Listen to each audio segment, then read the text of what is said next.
তিন শ্রেণীর ব্যক্তির বিরুদ্ধে আল্লাহ বলেন আমি নিজেই কিয়ামতের দিন মামলা দায়ের করব। I will be against them in the day of judgment. Three categories of people I will be against them in the day of judgment. তিন শ্রেণীর লোক কিয়ামতের দিন তারা ছাড় পাবে না। আল্লাহ বলেন আমি নিজেই তাদের বিরুদ্ধে মামলা দায়ের করব। এর মধ্যে এক শ্রেণীর লোক হচ্ছে রাজুলুন ইস্তাআজারা জিরান ফাস্তাউফা মিনহু ওয়া লাম ইউতি আজরা।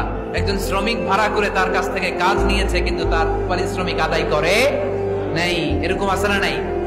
দাপট দেখায় ইউনিভার্সিটির ক্যান্টিন গুলোতে, ইউনিভার্সিটির ক্যান্টিনে যে খায় মাগার বিল দেয় না, এরকম টাকায় দাসরা নাই। চায়ের দোকানে চা খায় পরে দিমু বিল দেয় না, আছে না নাই? দোকানে যে পণ্য কিনে বিল দেয় না, পরে দিমু, আছে না নাই?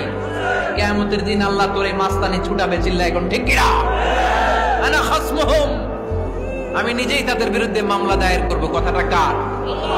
এজন্য বিশ্বনবী বললেন খবরদার, মেহনতি মানুষ, খেটে খাওয়া মানুষ, এদের দোয়া কবুল হয়ে যায়।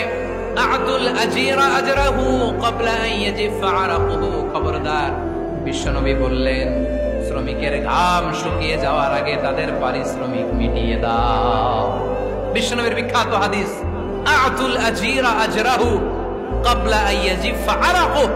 শ্রমিকের ঘাম মাটিতে লাগার আগে, শুকিয়ে যাওয়ার আগে তাদের পারিশ্রমিক মিটিয়ে দাও। কেননা তারা যদি বদদোয়া করে তোমার জীবনকে জাহান্নাম বানিয়ে দিবে কে?